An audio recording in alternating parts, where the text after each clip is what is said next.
Hold on a sec. Let me make sure I'm recording. Okay. So, Shari, I'm so excited to be here with you today for our candid conversation on PTSD recovery. I figured it would be fun for each of us to take turns introducing ourselves. So, do you want to go first? Let everyone know who you are. Sure. My name is Shari Botwin, and I've been counseling survivors of all different types of trauma in my Cherry Hill, New Jersey private practice since 1997. About 4 months before COVID, my second book came out, Thriving After Trauma, Stories of Living and Healing. Yay! And I have it right here. Okay, let's see it. I've got it too. Yay! It's currently actually out of stock at Amazon. They sold out, so they'll get more. Um, but besides working as a therapist, I've been spending a lot of time speaking more publicly the last couple years about my experience of surviving trauma, childhood abuse, and also trying to get out there and advocate for different people who've survived all different types of trauma. So when we talked about doing this, I was very excited because I think especially now, people are really getting hit with so many different issues and conflict and struggles, obstacles because of the COVID and the quarantine. So I couldn't think of a better opportunity than to come here and talk with you today. Yay! I know. I'm so happy that you thought about this. So Shari's amazing, and I want to just quickly add that Shari and I got connected through one of my projects, which was the Survivors Club, a novella that I wrote, and Shari wrote the epilogue, which really helped bring the whole story together and help me with my mission. I'm a survivor of child sexual abuse. I'm also a business owner, a content creator, and after starting to remember my repressed memories of trauma back in 2016, I decided that I wanted to give a voice to those who are in the shadows who are dealing with trauma, especially trauma of sexual abuse, and who are dealing with PTSD. So I try to use my own personal experiences, what I learned in therapy. I love therapy. To talk honestly and candidly about what this is like. What is it like to have PTSD and be a mom, be a business owner, be a wife, be a friend? And so a lot of my content's also on NubiaDuVall.com. So as Shari said, right now we're in a really crazy time where everybody's thinking about their mental health, not just people who have experienced trauma like we have. And so yeah, I'm excited for us to talk about some topics that will resonate with a lot of people right now. And I think that Shari's book is great. So I know Shari's very humble. She's probably not going to mention her book a lot, but I made notes, so I'm going to be highlighting. I'm like, oh yes, and she talked about this in her book. Oh. So Shari, I know the first thing we wanted to talk about was coping, right? I'm going to read the notes so that I say the question correctly. So we wrote, how has coping through trauma changed during COVID? And have you seen a shift in your coping strategies? So do you want to take that first? I think I'm going to answer the second part first. When you ask about have I seen a shift in coping strategies, and I think one of the hardest parts about the sort of sudden upheaval of life and being told we have to stay at home is the coping strategies that I used before COVID were sort of felt like they were taken.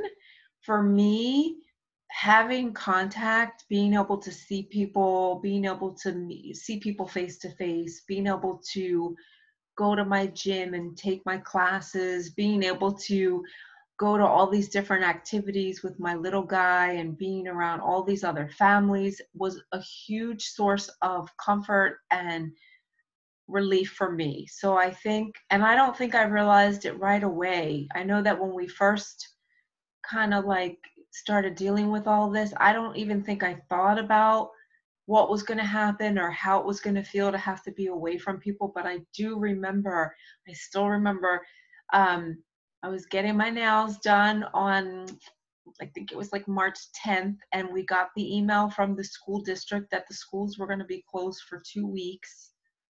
because at the time that's what they were doing. And I remember feeling this huge pit in my stomach of like 2 weeks of not being able to like see people, 2 weeks where my little guy is not going to be able to be with his friends. And the thought of that was, there's no way. How are we going to get through that? Like, I how know. are we going to, 4 months later.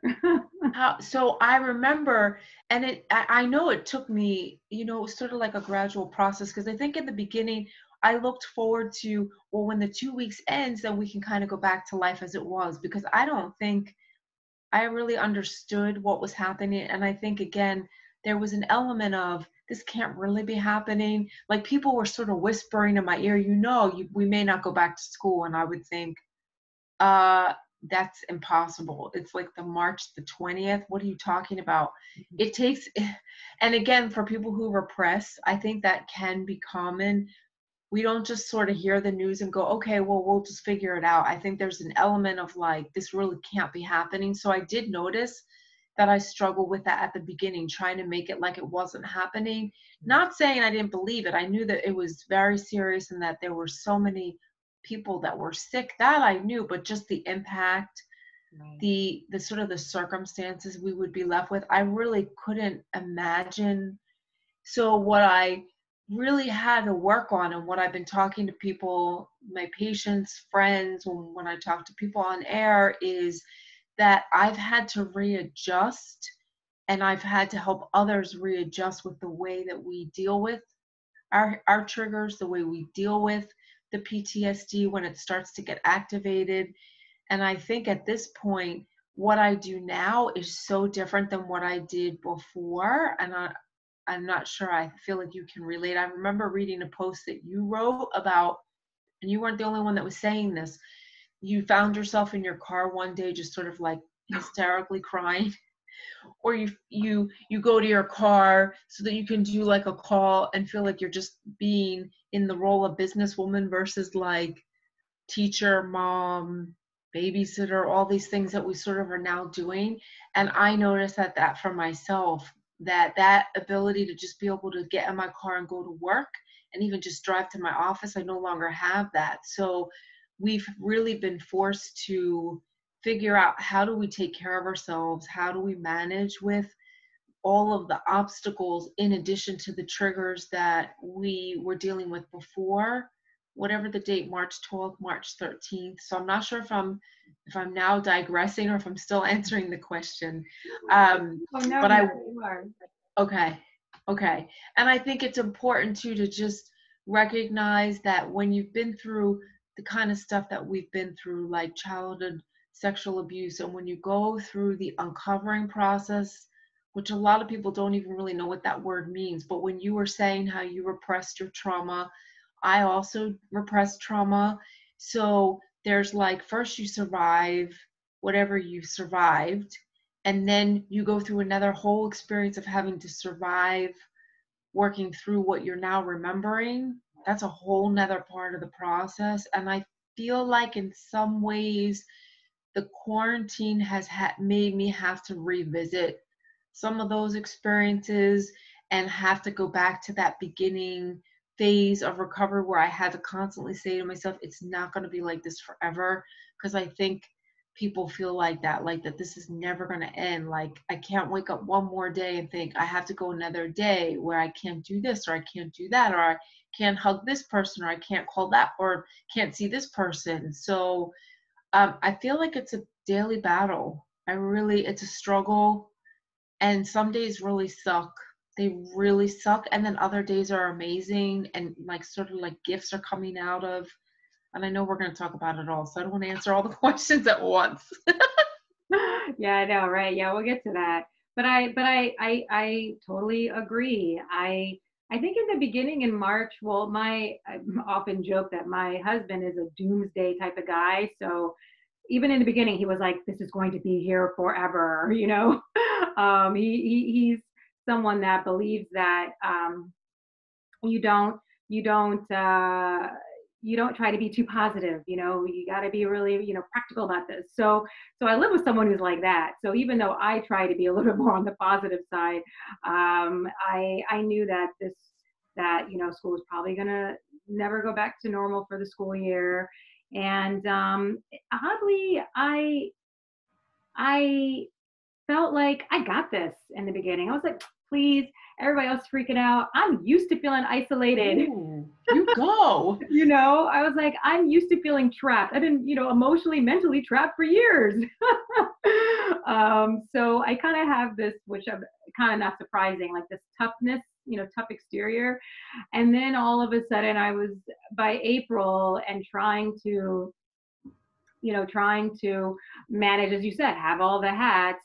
I started to realize, ooh, I kind of miss being alone. I miss being able to go to my co-working space. I miss being able to go into New York City and go to a networking event because I felt like I was free. I didn't feel like a mom anymore. I felt like a fun, oh, sorry, someone is trying to call me through my face.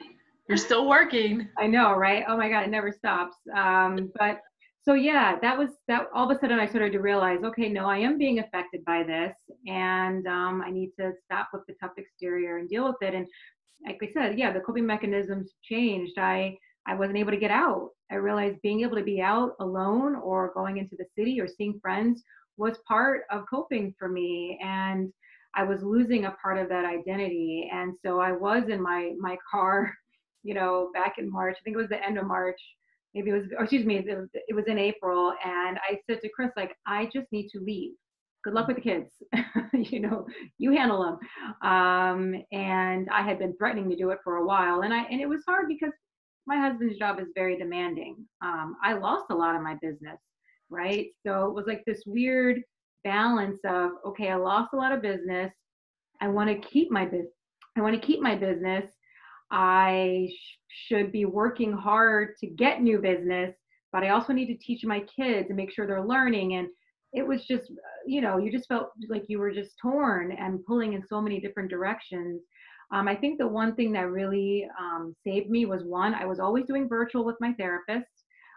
We would actually do 1 week virtual, 1 week in person. And we've been doing that for almost a year. And it's so funny, like for my therapist, who's a little bit more old school, like going virtual, once a week or every 2 weeks was like a big deal, like, ooh, I don't know about this. And so for us to transition to just every week, it was like nothing, we were like, oh, we're so ahead of the curve. So that was great. And then I went back to school before COVID started, before we went on lockdown. I had signed up for a UCLA online screenwriting class. Oh. And what's really interesting is, some people know I have the Survivors Club was turned into a TV pilot, and that my co-creator wrote. I didn't write the screenplay, she did. And so I want to be able to write screenplays on my own. And so I decided to take this class, and then the pandemic happened and I was like, how am I going to do all this? But what's interesting is writing has always been a coping mechanism for me, writing my journal or writing short stories. And so I also was drinking a bit more, as many people were during this time. And I was feeling like a little guilty about that because I had been doing so well of like trying not to drink too much. We said we would have thirsty Thursdays, which was like we wouldn't have anything to drink until Thursday. And we're pretty, not that we're like getting hammered every night, but we like to have a glass of wine with dinner. We're very active. We have a gym in our basement. We're lucky that we have that. But that kind of went out the door, with the pandemic, and it was like hungry, thirsty Monday, Tuesday, Wednesday, every day thirsty. But anyway, that aside, the screenplay class gave me something, and I'm in part 2 now. And I said to my therapist, I haven't been writing in my journal for like the past 2 or 3 months when I normally write so much, and I was feeling guilty about that. And she said, yeah, but you're writing for your screenplay class, and that's really filling you up and giving you something. You're happy about that. And I was like, oh yeah. So, it's different than what I would normally be doing. And I feel like sometimes I don't know what I'm doing. I'm taking a class, but it's been exciting to have to learn again, and to have that distraction. So that's really helped me. And we have now, so what is it? It's July. We have now gone back to kind of thirsty Thursday, not thirsty every other day. which I think is nice too, because I want to maintain our health, Yeah. and not go overboard. But it's hard. It's all about balance too, right? Trying to be balanced. Yeah, and it's really hard to be balanced when you feel like your life is all in one place, but at the same time we're doing all these different roles, we're playing all these different roles in that one spot. So it's hard to like moderate the healthy coping strategies versus the things that maybe we do sometimes that are enjoyable, but we can kind of like take it over the top. So where it really does require more, I feel like in some ways you have to have even more self-awareness Yeah. now than you did before. And like when you're talking about like the therapy, I think again, it's so helpful. I've been saying this to people through the whole process, but to be able to continue, if you're in therapy, to continue doing therapy virtually, or if you're not in therapy, but you want to be in therapy, you can certainly start therapy. I've met a few people now that I've never met in my office, but I've met through telemedicine. There's support groups, there's different avenues of support now. People are doing things that like we're doing now. Like people are starting chat rooms and going on Instagram Live and just talking about the things that maybe even they weren't even talking about before, which I think is a good thing. And if you're journaling less, that doesn't mean that you're not coping. You're just coping. You find different ways to cope, and what worked before may not work now. So you may have to try and do different things. Right, it's true. What's interesting too is that I exercise a lot more now. Yeah. Which I've always enjoyed to an extent, exercise, but not every day. I mean, sometimes it's cardio, sometimes it's strength training, but I've really enjoyed that, really being more disciplined about going downstairs. And that is the time alone. Like I really try to, sometimes the kids want to come down there and I'm like, no, this is mommy's time. Every once in a while, I'll let them in there. But in general, plus then I get to watch all the shows that my husband doesn't want to watch. So like I've been catching up on Drag Race and watching all these other reality shows that he could care less about. So that aren't really kid appropriate. So yeah, that's been nice too. And like you said, yeah, it's just different, right? But realizing that there are still outlets, whether it's doing it virtually, whether it's finding that alone time, there are still ways to cope. And it's that guilt, like my therapist said, don't feel guilty that you're not doing what you normally do. Like as long as you're still, right, feel like you're in a good place and you're understanding your needs, then so be it. And I think she said this to me once, sometimes change is uncomfortable, right? And to be forced to change can be even more uncomfortable. So in some ways it's like, yeah, I'm changing. We're all kind of changing in how we deal with things. And when you feel like you don't have that control to make that decision, to make that pivot, it can feel awkward. But yeah, I think maybe that kind of brings into the next section we wanted to talk about, which was trying to stay sane when we are doing so much for others, and wearing all the hats. You wear a lot of hats. So one of the things that I am fascinated about when it comes to Shari is that she is a survivor of abuse, and she's experienced trauma, and she works in the space, right? You are a therapist and you hear a lot of people's stories. And so in her book are various, patient stories and how they overcame and what they dealt with. And I asked her, I said, how do you do it? It's really amazing because you could be triggered by some of the stories that you hear. And so talk to us a little bit about how you're able to do that. I mean, I feel like because I was silent for so many years, I mean, I spent my whole childhood and my early adulthood saying nothing really. In some ways, I'm making up for those first 25 years of my life. While I don't want to ever think that somebody else went through something awful, there is an element of relief and comfort. Not that they've been through stuff, but to be able to sit in a room and talk with somebody else who's naming or acknowledging experiences that most people don't understand. I find that to be very healing, but I also think it's very hopeful. So what I feel like in my work is that I'm meeting the strongest people in like sort of like in order to survive trauma, you have to you have to be strong. And I feel like when somebody goes to therapy, they're not strong because they've survived trauma, but they're empowering to sit with because they're asking for help and they're saying they want to face their trauma. So I don't, a lot of people will say, isn't your job so depressing? How do you like la la la? And I say, there are times when my job is insane and it drives me nuts, and there's definitely times when I'm so triggered, but that's my part, like my challenge to deal with. I have to just figure out how to take care of myself in that.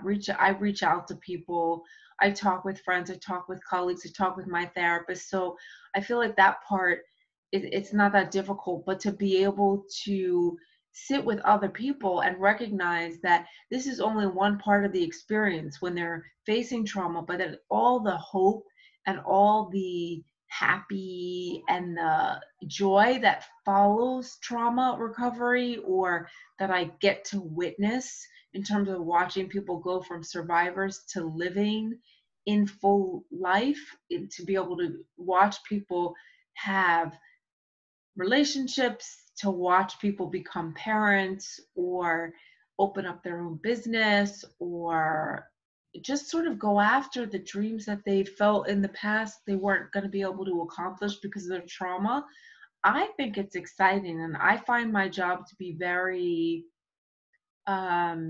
energizing.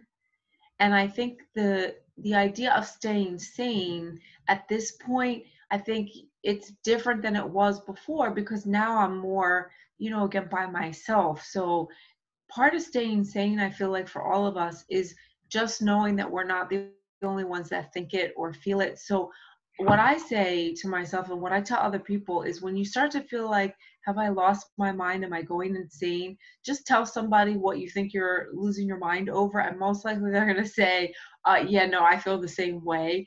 And I have that every day with patients, with friends, with parents of the kids, my kids' friends, parents. We're all, as soon as I say it out loud, they all go, yeah, uh-huh. And I'm like, oh, okay, so I haven't lost my mind. But I think the isolation and the being alone, or being just with your partner, and parenting, in being a student and being their teacher. Now we're camp counselors. We're not teachers right now.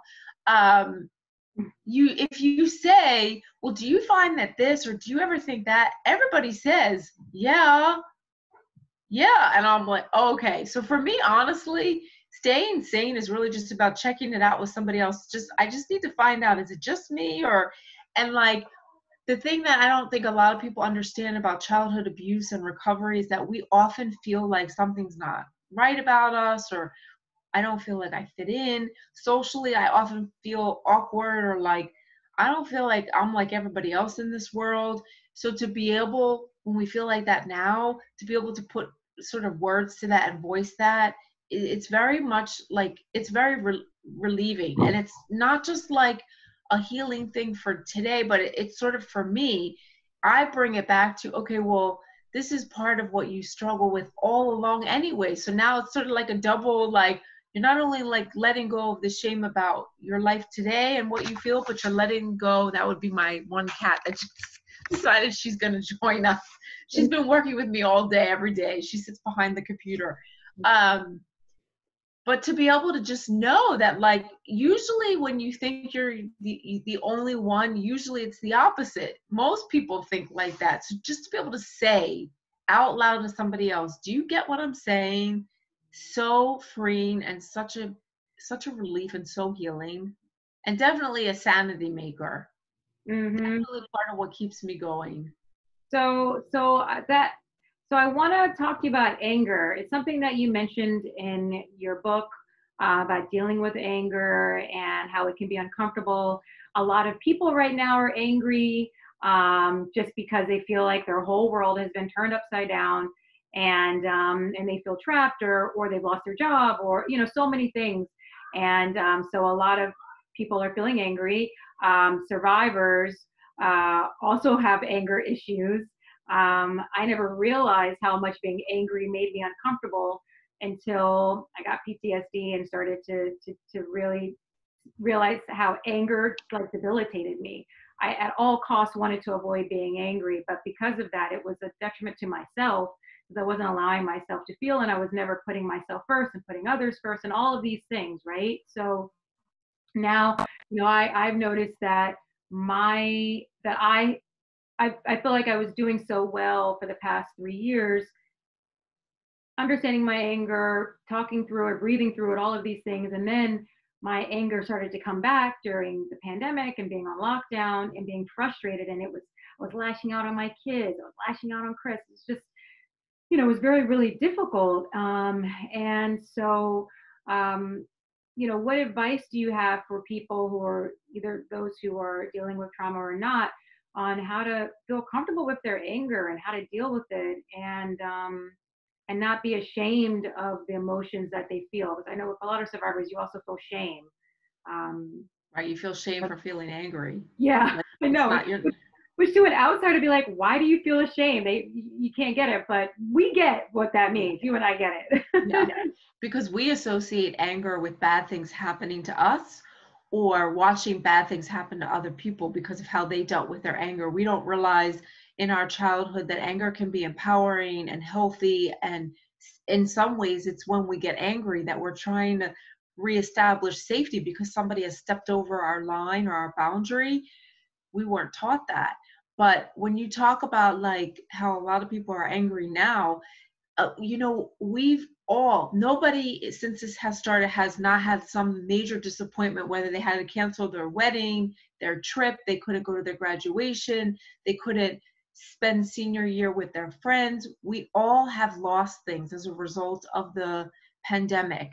And I think as trauma survivors, we've lost already stuff. We lost our childhood, we lost our right to be safe, we lost the sense of comfort and freedom in knowing that we had caretakers that were taking care of us. Other people who've survived other types of trauma, like people who've lost their parents early in life, people who've been in combat, people who've lost their home to fire or natural disaster. That's an element of trauma that we don't really talk enough about because I think it's uncomfortable. But ultimately what happens is when we lose these things, we go through those different phases of loss. You go through a period of denial, you go through a period where you get depressed and sad, but you also go through a period where you're really mad, you're pissed off. And that's when a lot of us tend to get uncomfortable. And that's when we turn to other types of coping to not be mad. That's when we kind of swallow our anger and we start to drink more, we over exercise, we lash out, we take drugs, we do all these things that aren't good for us, because we don't want to have to feel the anger, and we're afraid if we express it, it's not going to come out in the right way. Because again, a lot of people with trauma histories associate anger as either being hurt or hurting others. So one of the things that I think about when I think of the anger that you're describing is that it's so normal to be mad. Like, of course you're mad. Like, what in the world? How would you not be mad? Like, you're being told you can't do this, you can't do that, you have to do this. When you were talking earlier about your business and like you're losing business, what are you going to be like? Yeah, this is freaking awesome, I'm losing business. Dude, listen, like, it sucks. It really sucks. And I think the one thing that this teaches many people is that not only do you have every right to be angry, but if you can learn how to manage it, and again, some people need help with that. They need to go to therapy because they just were never taught how to express it, and they were taught it was unsafe and wrong to feel it. So one of the things that I think about when I think about anger and owning our anger is if we can use it, like the whole like Black Lives Matters, that whole thing that was going on, right? You see people peacefully protesting and saying what they feel, and underneath the peaceful protest, they're furious. Mm-hmm. Then you watch these other people who are using their anger to take advantage, to go into stores and steal people's belongings, to ruin businesses that already are being ruined by this pandemic. And that's the difference. When you're peacefully protesting, you're furious, but you're finding a way to contain the anger to create something positive. Like when I think of anger, I think of if we can own it and express it, then we can create change.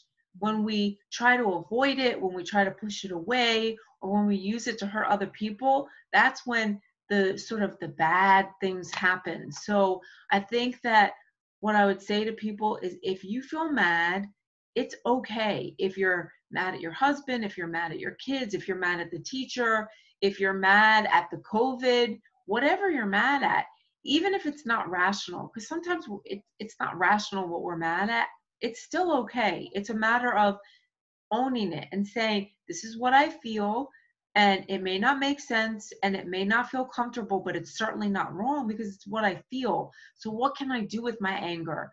These are my options. I can express it. I can act out on it. I can hurt myself with it. That's when I always talk to people about we have choices. We don't have control over what we feel. I don't know what I'm going to feel an hour from now. I can't plan it and be like, well, an hour from now, I'm going to make sure I feel happy. Something might happen an hour from now and I might be, what the heck is this about? And I might be really pissed off at the person in the front of my house. I mean, he might say something, my little person might say something that might make me like want to like explode. So what do I have to do in that situation? Do I just sort of lash out and scream at him, or do I think to myself, okay, my buttons are getting hit right now. I'm really pissed off. What can I do? What are my options? And to just be able to like, because even as we're talking about, I'm starting to get mad, and I'm not mad at anyone. I'm really not mad today. I mean, I was mad before actually about something, but I'm not really mad now, unless I'm still mad about that thing and I just don't know. Well, that's the other thing, right? Sometimes I'm like, like sometimes my husband will catch me and is like, you seem like something's wrong today. I'm like, Yeah. I do. You know, like if I'm really quiet, Yeah. we have like this thing now where he knows me really well. In the beginning, it was hard because I seemed so distant, and like I just wasn't present because I just can go in really well, you know. And sometimes I'm good at hiding it, but when you're comfortable around someone, you know, you can let your guard down. And so anyway, yeah, I would just be really quiet, and I'm not normally quiet at all. Pretty talkative in general. And when he says it, I'm like, ooh, yeah, I actually been ruminating about something. I'm upset actually. So it's interesting when people can call you on it.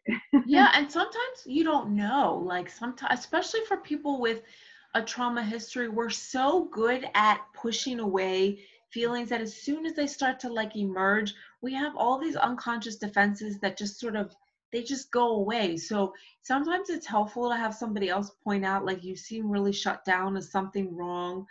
Because you may not realize, you may not know, and to be able to just have that kind of person in your life who can check it out with you, I think it's great. And I think if you don't have that person in your life, then you learn how to just sort of check in with yourself, or you find people you can talk to just sort of talk out what's going on, and eventually you realize, you know what, I am actually really pissed off, and it's okay. There's a lot going on right now, and there's days when we're hearing things that are going on around the world that are absolutely infuriating. And how can you not be mad at those things? And sometimes they hit buttons. Sometimes the things that we're hearing about that happen to other people, those are the same things that happen to us.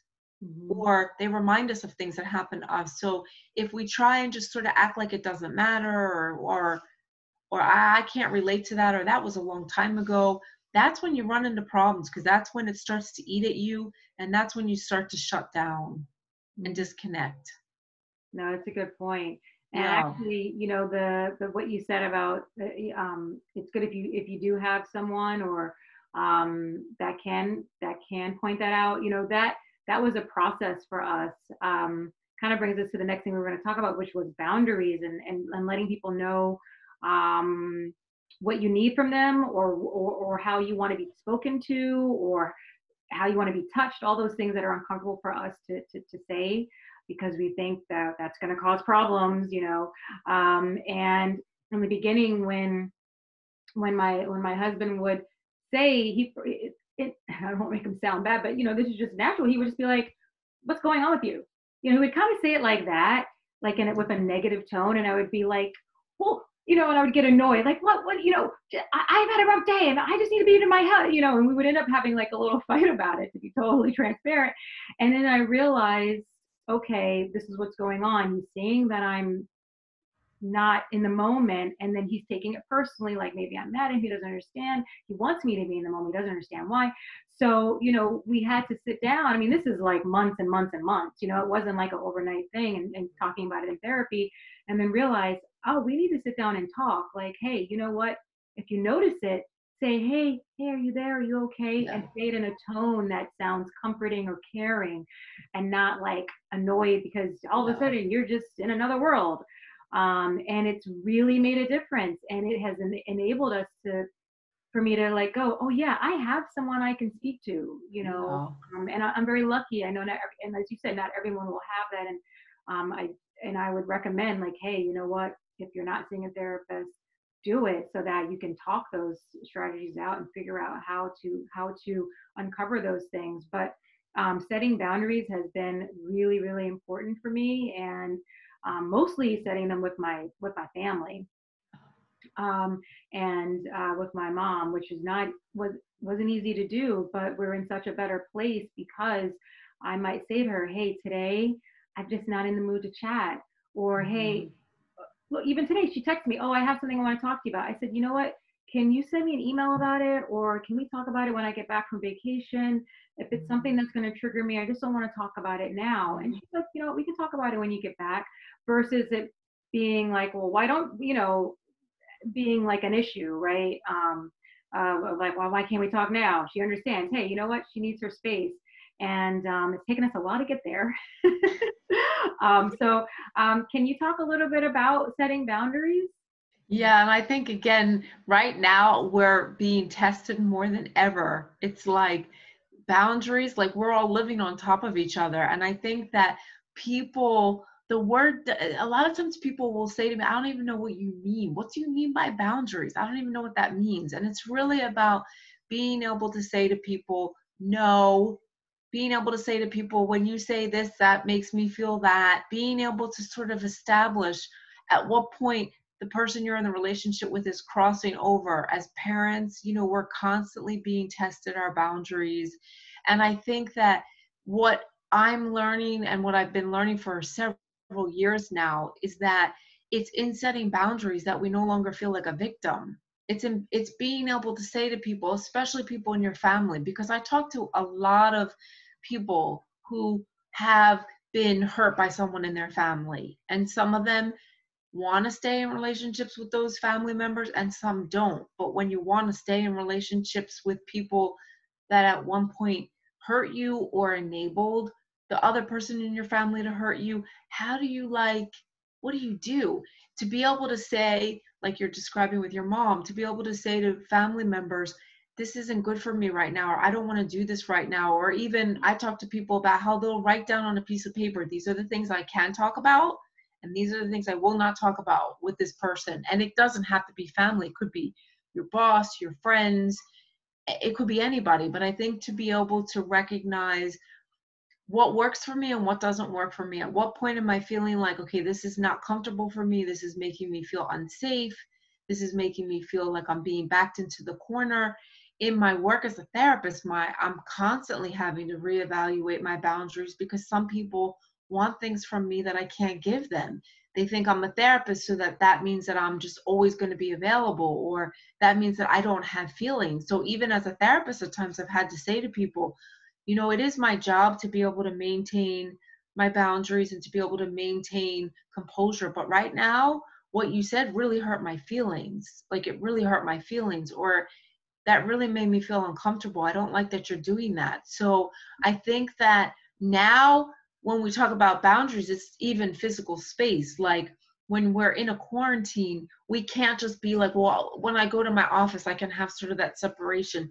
Now, you may have to tell people in your family, when I go in that back room and I want to do my class, I don't want anybody to come in here.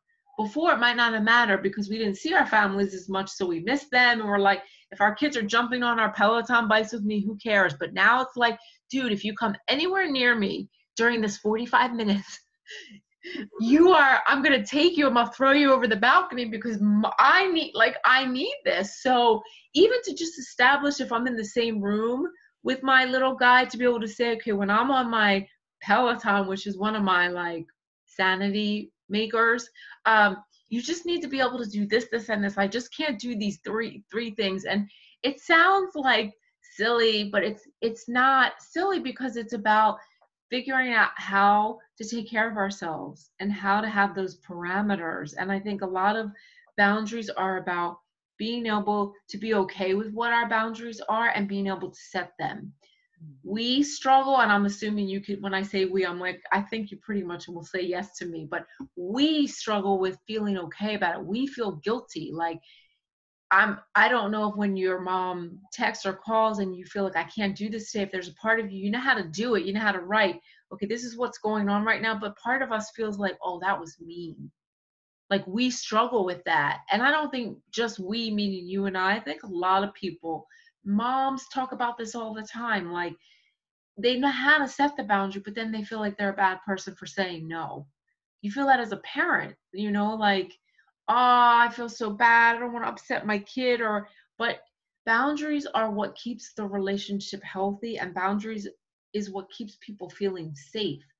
So if you want to be able to have a healthy relationship with your mom, with your kid, with your patient, with your best friend, sometimes you've got to just be able to accept that it's in saying what you need and what you feel, or it's in saying no, that you're actually going to make the relationship better. It's going to make it healthier. You're going to feel closer. And it also gives permission for the other person, like your husband. If he sees you setting boundaries, then maybe he will feel more comfortable to set boundaries with you. No, it's true. And I think also you have less resentment. Right. Because and you realize you're putting yourself first. It's the struggle to, it's more comfortable for me to put everybody else first, right? And then after all that, you're like, then you get burnt out from that. And you're like, wait, I matter. Wait a second. Yeah, you start to get mad. Mm-hmm.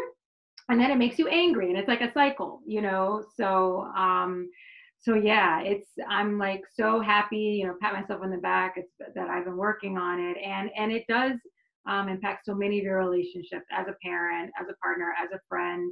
And it's once you, now I see the patterns of my friendships too. I'm like, wow, there's a certain type of personality that I attract, that I do well with, you know, because of being a giver so much. And kind of now as an adult, I analyze, and not that it's bad to be in those type of relationships, but I'm better able to navigate them and not burn out from being such a giver as a friend, or as a wife or a mom. I mean, as a mom, you're always given, but you know, even my kids now, that's the one thing. Oh, so silver linings. I know we want to talk about silver linings. I was going to say that's the one silver lining, one of a few, is that my kids have become a little bit more independent, right? I know. Dude, woo-hoo. Wait, I was just thinking that today. I was thinking that, like, check him out. He's always like, can you get this? Can you get that? And go get it yourself. So today I'm working back here, and I see a drink and a big thing of Pringles, and I open it and I say, did you eat the whole thing? Like, first of all, when did you learn how to do this? So it was one of those big, I said, did you eat this all today? Like, what? But then I remember thinking, besides the fact he's going to be sick, and I guess he's not eating dinner now, I don't know what he's doing. I was thinking he's getting like he's more independent. Like, we can like do more now. They can do more, which is so good for them. I mean, that's not a bad thing. No, it's not a bad thing. Ella's just don't eat Pringles. I'm like, go for it. Right. Yeah. So it's like, and again, like, if they're more independent, then we, in terms of the boundaries, we have more time to do what we need to do. Now we have to work on, once we have our kids all independent, then we got to work on setting boundaries with our partners, our colleagues, our friends, but at least it's adult to adult. It's a little bit, you know, there's not that mom guilt attached to that. Well, exactly. Yeah, no. There has been a lot of mom guilt, you know, where I'm on a call and saying, look, unless there's a fire, something broke, or you're bleeding, you can't come in here, you know. And they're like, okay. And you think, all right, great, they get it. I mean, my son is 5, my daughter just turned 7. So I'm like, okay, maybe, you know, they're getting it. No, they weren't getting it. They would knock on the door and be like, Mommy, I can't put the bag clip back on the bag. I'm like, this is not an emergency. But it's so cute because he's like, he doesn't want the chips to go stale, you know, so he wants to put that. I'm like, yeah, this isn't an emergency, but thank you. You know, we've tried everything. We have like a little sign on my doorknob that says yes or no. That kind of starts to work. Like I'll hear Ella. Yeah. It says no on her door, so you can't go in there. That took 2 months to get to. So, you know, and luckily I have a daughter who likes to boss her brother around. So, you know, if we say, Ella, you're in charge, you know, she's like, oh, okay, great. And so it's good. It's good. You know, we'll see what will happen in the fall, but with whatever hybrid school situation happens. But that's a silver lining. I think also just realizing that for me at least, just realizing how mentally strong I am, you know, like with all the unknowns and the fear of losing my business and not being able to pay myself and fear of getting sick and all of these things, just really proud that you know, that I'm kind of dealing with it, you know, pretty well, and that I'm not, you know, in the middle of getting a divorce. I mean, a lot of moms, we joke like, we're either gonna last or we're gonna get a divorce after this, because it's, you know, you're not always gonna be on the same page with your partner. And like I said, he's more doomsday, I'm more like head in the clouds, but you know, we have to come to the middle and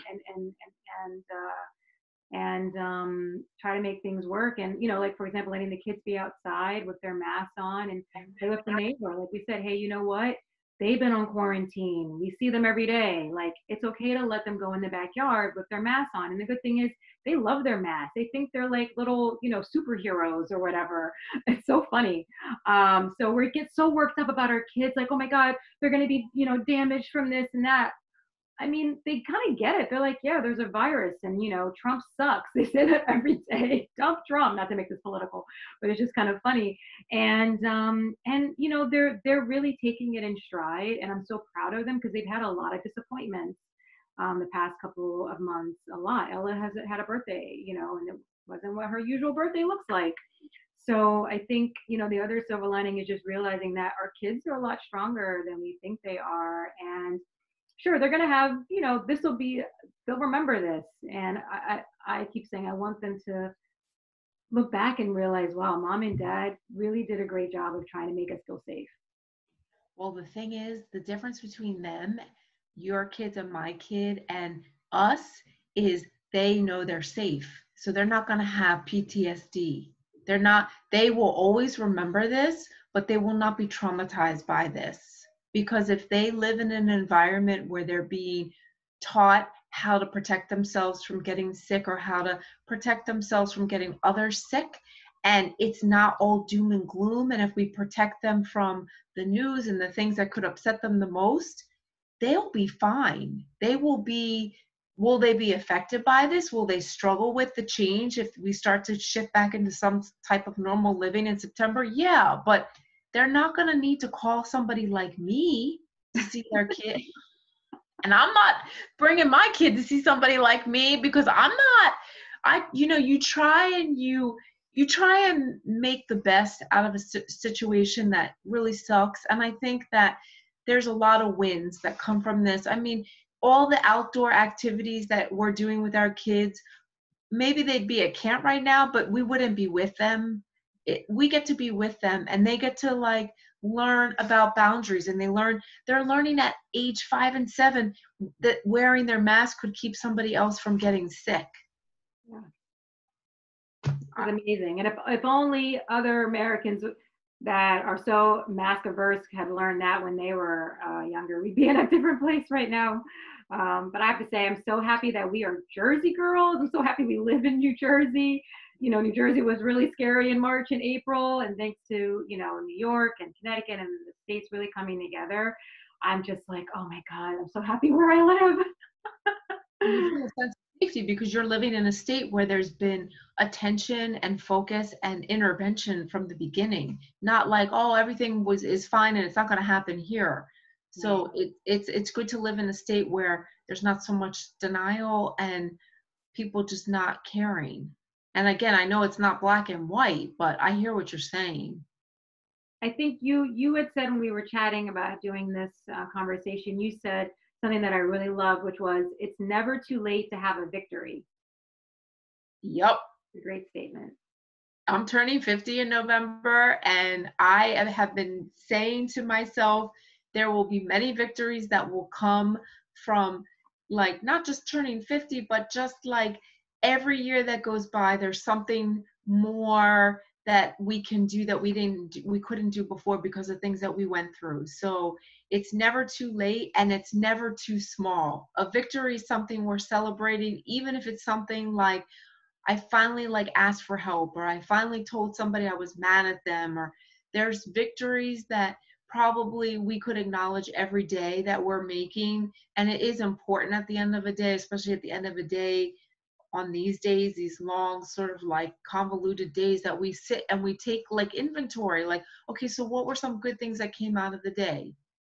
Right. You don't want to like write that stuff off. You want to honor that, and because that's part of what's going to keep you sane and keep you going and help you to realize your resiliency. And it's also good for kids to see that, because then you're modeling for them the importance of honoring all of who we are, the choices that we make that we would maybe not want to make, but also the choices that we made today that make us better people. Like, I wore my mask today when I got in the car with my friend for the first time.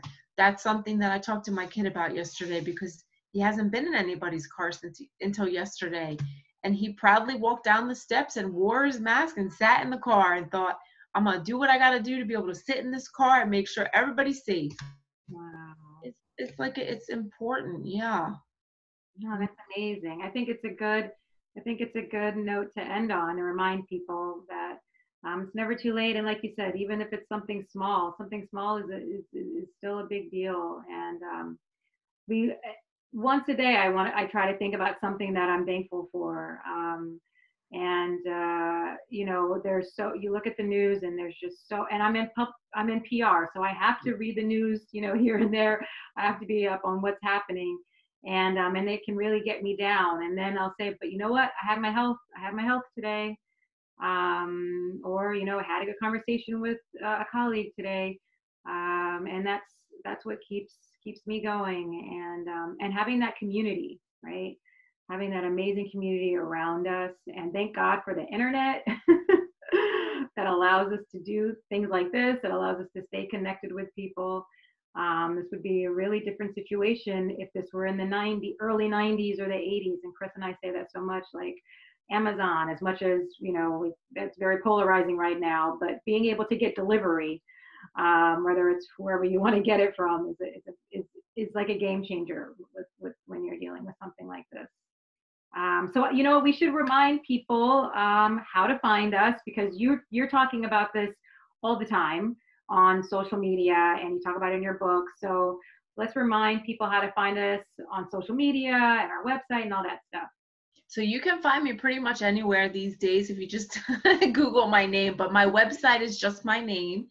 It's www.sharibotwin. I'm on Facebook, Twitter, sort of, Instagram, and LinkedIn.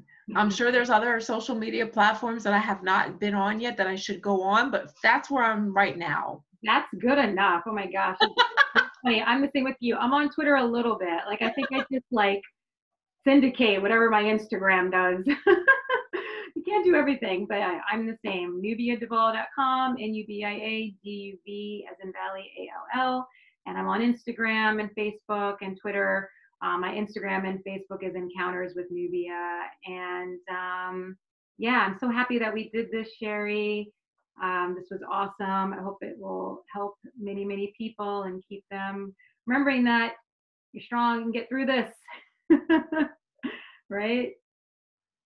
Hashtag alone together. Alone together. I Yeah. love that. All right. Awesome.